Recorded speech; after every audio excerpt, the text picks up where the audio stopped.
लहान मुलांकडे देशाचं उज्ज्वल भविष्य म्हणून पाहिलं जातं। देशाच्या प्रगतीत त्यांचं योगदान असावं यासाठी सरकारकडून कोट्यवधी रुपये त्यांच्या शिक्षणासाठी खर्च केले जातात। लहानपणापासूनच या चिमुकल्यांचं आरोग्य सुदृढ राहावं यासाठी त्यांना शालेय पोषण आहार देण्याची सुरुवात सरकारनं केली। मात्र या आहारातून मुलांचं पोषण नाही तर त्यांच्या आरोग्याचा प्रश्न ऐरणीवर आलाय।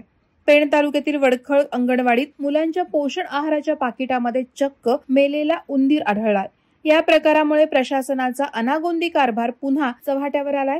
महिला आणि बालविकास मंत्री अदितीताई तटकरे या घटनेची दखल घेऊन संबंधितांवर कारवाई करतील का याकडे नागरिकांचं लक्ष लागून राहिलंय। पेण तालुक्यातील वडखळ अंगणवाडीमध्ये महाराष्ट्र शासनाकडून 6 महिने ते 3 वर्षांच्या बालकांसाठी येणाऱ्या खाऊचं वाटप सुरू असताना एका पाकिटामध्ये अंगणवाडी सेविकांना संशयास्पद वस्तू असल्याचं आढळून आलं। त्यावेळी त्यांनी ते पाकिट फोडलं असता त्यामध्ये कुजलेल्या अवस्थेत उंदीर आढळून आला। त्याचवेळी तातडीनं अंगणवाडी सेविकेनं ग्रामपंचायतीच्या कार्यालयात सरपंच आणि सदस्यांना बोलावून झालेला प्रकार सांगितला।